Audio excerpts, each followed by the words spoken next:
Limited ने application मंगाई हैं for issuing 1 lakh equity shares जिनकी फेस वैल्यू है ₹10 पर शेयर और ये इन शेयर्स को इशू किया गया है एट अ प्रीमियम ऑफ ₹20 पर शेयर।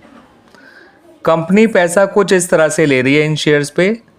एप्लीकेशन एंड अलॉटमेंट वो कंबाइंड है और इस पे लिया जा रहा है ₹14 पर शेयर, जिसमें ₹10 प्रीमियम के भी हैं, यानी ₹4 कैपिटल के और ₹10 जो हैं वो हैं प्रीमियम के। फर्स्ट कॉल पे कंपनी ले रही है ₹8 पर शेयर, जिसमें ₹5 प्रीमियम के इंक्लूडेड हैं, यानी कि ₹3 कैपिटल के और ₹5 प्रीमियम के। बिल्कुल इसी तरह से कंपनी पैसा ले रही है on second and final call, जिसमें ₹5 प्रीमियम के हैं, यानी ₹3 कैपिटल के और ₹5 प्रीमियम के। ठीक है बच्चों, कंपनी के पास एप्लीकेशन आई फॉर 96,000 शेयर्स ओनली, यानी कंपनी का इशू जो है वो अंडर सब्सक्राइब रह गया, मगर कंपनी के पास 90% से जितने शेयर इशू किए गए हैं उससे 90% से ज़्यादा एप्लीकेशन ही आई हैं, तो कंपनी अपना इशू आगे कंटिन्यू कर सकती है, उसे इशू कैंसिल नहीं करना पड़ेगा। फिर आगे बताया गया कि रोहित एक शेयर होल्डर है, इस पे कंपनी के 7,000 शेयर्स हैं। ये जो है ये दोनों ही कॉल्स नहीं दे पाया, ना ही इसने फर्स्ट कॉल दी है और ना ही इसने जो है सेकेंड एंड फाइनल कॉल दी है। ठीक है बच्चों, ये तो है रोहित की कहानी। उसके अलावा एक और शेयर होल्डर है नमित, जिसके पास 5,000 शेयर्स थे, उसने फाइनल कॉल नहीं दी है। तो रोहित ने तो ये दोनों नहीं दिए, नमित ने फाइनल कॉल नहीं दिया, केवल फर्स्ट कॉल वो दे चुका है। इस पे हैं 7,000 शेयर्स, इस पे हैं 5,000 शेयर्स। इन दोनों के ही शेयर्स को फॉरफीट कर लिया गया बाय द कंपनी। अब जितने भी शेयर्स फॉरफीट किए गए थे उसमें से केवल 8,000 शेयर्स को ही रीइशू किया गया। इनमें सारे शेयर्स रोहित के शामिल हैं, यानी रोहित के पूरे 7,000 शेयर्स रीइशू हुए हैं। अब नमित जिसके 5,000 शेयर्स थे उनमें से केवल 1,000 शेयर ही रीइशू हो पाएंगे, बिकॉज फॉरफीट तो किए गए हैं 12,000 शेयर्स, रीइशू केवल 8,000 हुए हैं। अब उन 8,000 में से 7,000 शेयर्स तो रोहित के ही हैं, तो बचे हुए 1,000 शेयर्स नमित के होंगे। ठीक है बच्चों, अब इन्हें रीइशू कैसे किया गया है वो भी सुन लीजिए बच्चों। इन्हें रीइशू किया गया है रीना को एट द रेट ₹8 पर शेयर। ₹8 पर शेयर का इन्हें रीइशू किया गया है और फुली पेड अप मानते हुए इन शेयर्स को रीइशू किया गया है। यानी जब इन्हें रीइशू किया गया तो बैंक में तो ₹8 पर शेयर के हिसाब से अमाउंट डाला जाएगा और शेयर कैपिटल में ₹10 पर शेयर के हिसाब से अमाउंट डाला जाएगा। यानी कि ये शेयर जो रीइशू हुए हैं वो डिस्काउंट पे हुए हैं और ये डिस्काउंट कंपनी फॉरफेड शेयर अकाउंट से ही कवर करेगी। ठीक है बच्चों, आपसे कहा गया है कि नेसेसरी जर्नल एंट्रीज पास करिए for the above transactions in the book of Sukanya limited. ठीक है बच्चों, अब वो एंट्रीज कैसे बनाई जाएंगी, क्या क्या एंट्रीज बनेंगी, आइए देख लेते हैं। सबसे पहली एंट्री जो बच्चों बनाई जाएगी इन द बुक्स वो बनाई जाएगी application and allotment money receive करने की, और ये एंट्री बनेगी 96,000 शेयर से और एप्लीकेशन मनी है ₹14 पर शेयर। तो 96,000 इंटू 10 होता है 960 और 96,000 इंटू 4 होता है 3,84,000। तो 960 प्लस 3,84,000 होता है बच्चों 13,44,000। तो एप्लीकेशन मनी रिसीव करने की एंट्री इस तरह से बनाई जाती है बच्चों। Share application and allotment account को आपको क्रेडिट करना है, बैंक को डेबिट करना है। अब जब आप इस पैसे को ट्रांसफ़र करेंगे शेयर कैपिटल में तो ध्यान रखिएगा कैपिटल में केवल ₹4 पर शेयर के हिसाब से पैसा जाएगा, यानी 96,000 इंटू 4 3,84,000 और प्रीमियम में जाएगा ₹10 पर शेयर के हिसाब से, यानी कि ₹9,60,000। सही है बच्चों। आइए अब बना लेते हैं फर्स्ट कॉल से रिलेटेड एंट्री, क्योंकि एप्लीकेशन और अलॉटमेंट तो एक साथ ही ले लिया गया था कंपनी ने, ठीक है ना, कंपनी ने एक साथ ले लिया था उन पैसे को, दैट्स वाई फर्स्ट कॉल ली जाएगी 96,000 शेयर्स पे एट द रेट ₹8। तो 9 8 जा 72, 6 8 जा 48, तो ये 7,68,000 आ जाएगा। 96 इंटू 3 करेंगे जो कैपिटल में जाएगा, ये आएगा 2,88,000 और 96 इंटू 5 होता है बच्चों 4,80,000, क्योंकि इसमें 3 कैपिटल के थे 5 प्रीमियम के। अब फर्स्ट कॉल पे एरियर्स है, वो भी रोहित का, और रोहित के पास है 7,000 शेयर्स। तो फर्स्ट कॉल की रिसीविंग के टाइम पे यहाँ पर तो आपको 7,68,000 ही लिखना है। एरियर्स में आएगा 7,000 इंटू 8 यानी 56,000 और बचा हुआ यहाँ आ जाएगा बैंक में 7,12,000। ये एंट्री हो गई बच्चों फर्स्ट कॉल की रिसीविंग की। अब आपको आखिरी कॉल की एंट्री बनानी है। आखिरी कॉल का अमाउंट भी बच्चों बिल्कुल सेम है, ₹8। तो 96,000 इंटू 8 आपको लिखना है यहाँ पर share second and final call में। फाइनल कॉल पहले ड्यू होती है देन रिसीव होती है बच्चों, है ना। तो 768 तो यहीं आ जाएगा, इंटू 3 शेयर कैपिटल में, इंटू 5 सिक्योरिटीज़ प्रीमियम में, ये आ जाएगा 2,88,000 और ये आ जाएगा 4,80,000। ठीक है बच्चों। Now come to the entry related to receiving the second and final call. तो सेकेंड एंड फाइनल कॉल की रिसीविंग के टाइम पे बच्चों यहाँ तो आप 7,68,000 ही लिखिए। अब सेकेंड एंड फाइनल कॉल पे एरियर्स किस किस का है, 7,000 इंटू 8 तो आ जाएगा बच्चों रोहित का, और 5,000 इंटू 8 आ जाएगा नमित का। 56 ये और 40 ये हो जाएगा 96,000। इसे माइनस करके बैंक का अमाउंट आ जाएगा 6,72,000। इस तरह से बन गए बच्चों सेकेंड एंड फाइनल कॉल की एंट्रीज भी। अब उसके बाद इन लोगों के शेयर्स फॉरफीट किए गए हैं, तो जब इनके शेयर फॉरफीट करेंगे तो आप अलग अलग करिएगा, पहले रोहित के शेयर फिर नमित के शेयर। तो मैं पहले रोहित के शेयर फॉरफीट कर रहा हूँ बच्चों। जब रोहित के शेयर फॉरफीट करेंगे तो कंपनी ने पूरे ₹10 मांग लिए इन शेयर्स पे, तो 7,000 इंटू 10 तो शेयर कैपिटल में डालिए 70,000। अब इसने प्रीमियम एप्लीकेशन वाला तो दे दिया है, लेकिन अलॉटमेंट का ₹5 प्रीमियम का, और सॉरी अलॉटमेंट नहीं, फर्स्ट कॉल और सेकंड कॉल दोनों पे 5-5 जो रुपये प्रीमियम के थे वो नहीं मिले हैं।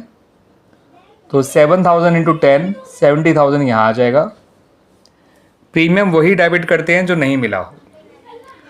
कॉल्स इन एरियर में इसका 56,000 एरियर फर्स्ट कॉल का था, उतना ही एरियर इसका सेकेंड एंड फाइनल कॉल का है, ये आ जाएगा 112,000। अब इसने केवल और केवल एप्लीकेशन मनी दिया है, एप्लीकेशन एंड अलॉटमेंट मनी, वो है तो ₹14 पर शेयर, लेकिन उसमें प्रीमियम का ₹10 जो मिल गया है वो फॉरफिट शेयर में काउंट नहीं होता है। तो यहाँ पर आप 7,000 इंटू 4 ही लिखेंगे केवल, तो कैपिटल का ₹4 ही केवल दिया है रोहित ने। अब फॉरफिट करेंगे आप 5,000 शेयर्स ऑफ नमित। नमित के 5,000 शेयर्स पे कंपनी ने पूरा ₹10 मांगा है कैपिटल का, तो कैपिटल का तो जितना पैसा मांगा गया है सारा लिखना होता है। अब इसने केवल आखिरी कॉल का प्रीमियम नहीं दिया है जो कि ₹5 पर शेयर है। एप्लीकेशन और अलॉटमेंट का प्रीमियम और फर्स्ट कॉल का प्रीमियम ये दे चुका है। प्रीमियम वही डेबिट किया जाता है जो नहीं मिला हो, ठीक है बच्चों। और इसका एरियर जो भी आया है वो आखिरी कॉल पे आया है ₹8। 5,000 इंटू 8 होता है बच्चों 40,000। अब इसका दिया हुआ पैसा कितना है, एप्लीकेशन पे इसका दिया हुआ 4 है, अलॉटमेंट पे इसका दिया हुआ 3 है। जो प्रीमियम के पैसे वो दे चुका है, हम उसको मिले हुए पैसे में काउंट करते ही नहीं है बच्चों। तो इसने ₹7 पर शेयर दिया हुआ है, तो यहाँ आ जाएगा 35,000। वैसे तो इसने एप्लीकेशन अलॉटमेंट जो है वो दे रखा था 14, और फर्स्ट कॉल, मैं बार बार उसको फर्स्ट अलॉटमेंट बोल रहा हूँ, उसके बाद फर्स्ट कॉल थी फर्स्ट कॉल में इसने 8 रुपीज़ दे रखे हैं, लेकिन प्रीमियम मिला हुआ काउंट नहीं होगा, केवल कैपिटल का मिला हुआ पैसा ही लिया गया है। तो टोटल इसका मिला हुआ पैसा है 7 पर शेयर, यानी ₹35,000। अब याद रखिएगा बच्चों, फॉरफीट तो हुए हैं टोटल 12,000 शेयर्स, 7,000 रोहित के, 5,000 नमित के, लेकिन रीइशू केवल 8,000 शेयर्स हुए हैं, जिसमें 7,000 रोहित के हैं और 1,000 नमित के हैं। इस बात को ध्यान रखिएगा। इन 8,000 शेयर्स को ₹8 पर शेयर का रीइशू किया है, तो जितने का इन्हें रीइशू किया है उससे बैंक डेबिट हो जाएगा रीइशू के टाइम पे। ये रीइशू की एंट्री है और ये रीइशू एक साथ कर रहा हूँ मैं इन दोनों के शेयर्स, ठीक है। 8,000 इंटू 8 64,000 आ जाएगा यहाँ पे। कैपिटल में 8,000 इंटू 10 डालिएगा, क्योंकि शेयर्स को फुली पेड अप मान के रीइशू करा है। फुली पेड अप का मतलब ही होता है शेयर की फेस वैल्यू आपको शेयर कैपिटल अकाउंट में क्रेडिट करनी है। और 8,000 इंटू 2 16,000 आपका यहाँ आ जाएगा फॉरफिटेड शेयर अकाउंट में। डिस्काउंट कितना दिया गया है बच्चों? ₹2 पर शेयर, ये भी ध्यान रखिएगा, ठीक है बच्चों। और रोहित ने पैसा कितना दे रखा है? टोटल दे रखा है 28,000, मगर पर शेयर देखा जाए तो उसने सिर्फ ₹4 पर शेयर दिया है। ऐसे ही नमित ने टोटल पैसा दे रखा है ₹35,000, पर शेयर उसने दे रखा है ₹7 पर शेयर, ठीक है बच्चों। और इनके शेयर्स के रीइशू पे जो डिस्काउंट दिया गया है वो है ₹2 पर शेयर।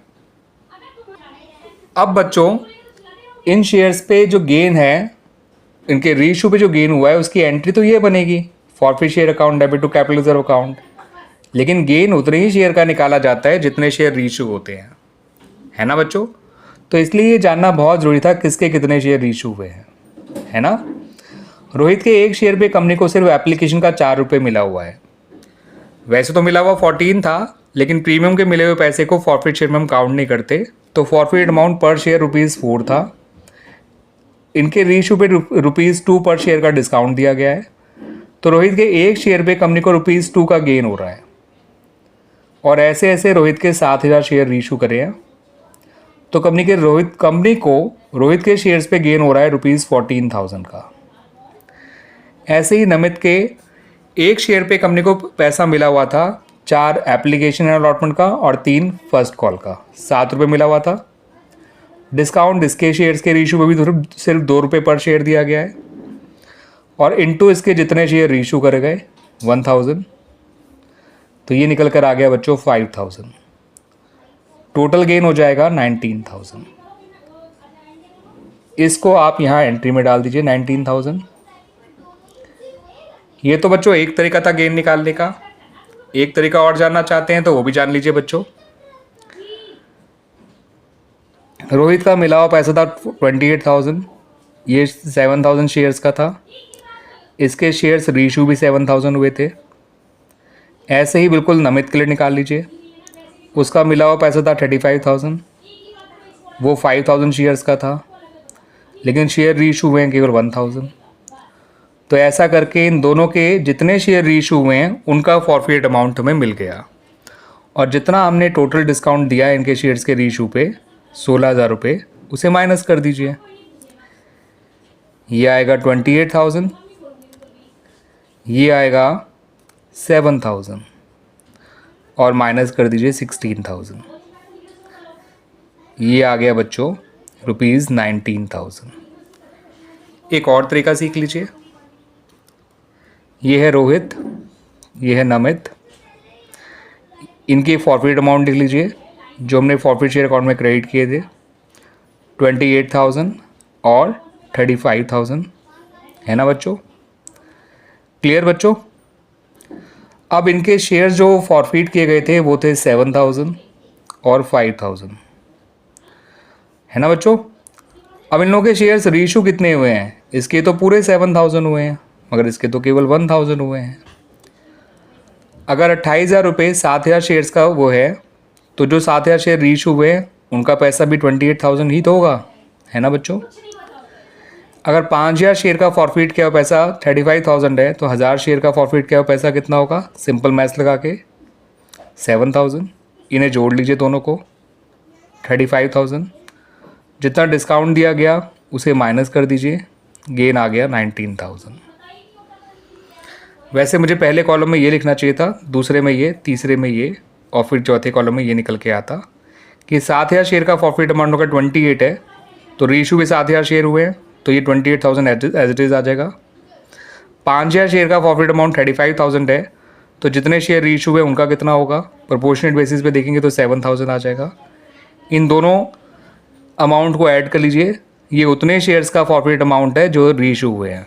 टोटल 8,000 हुए ना बच्चों रीइशू, ये वो है। इन 8,000 शेयर का प्रॉफिट अमाउंट है 35,000, इनके रीइशू पर डिस्काउंट दिया है 16,000, गेन आ गया 19,000। तो मैंने आपको बच्चों 3 तरीके से ये गेन निकाल के दिखा दिया। आंसर तीनों ही केस में 19,000 आया है, ये पर शेयर के हिसाब से, ये फॉर्मूला यूज़ करके, ये टेबल बना के, है ना बच्चों। क्लियर हो गया बच्चों ये सॉल्यूशन? उम्मीद करता हूँ कि आपको पक्का ये सॉल्यूशन अच्छी तरह से क्लियर हो गया होगा।